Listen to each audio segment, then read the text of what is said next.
Open house at May 26, 10-12 and Sunday 5/27/12-2.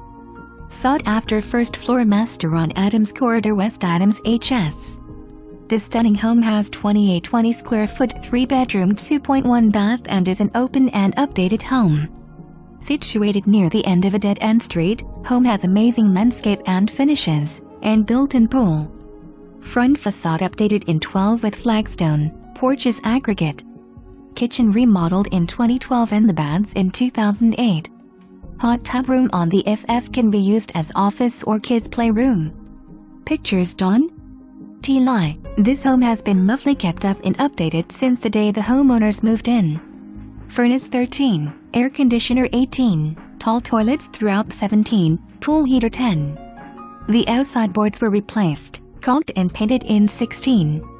Pool Chlorinator 2015, HWH 12, stone fascia 12, deck boards replaced 16, front door 10, wet bar 08, gutter 12, 40-year roof in 97, new lighting 2014, garbage disposal and programmable thermostat 18, Karistan Carpet throughout.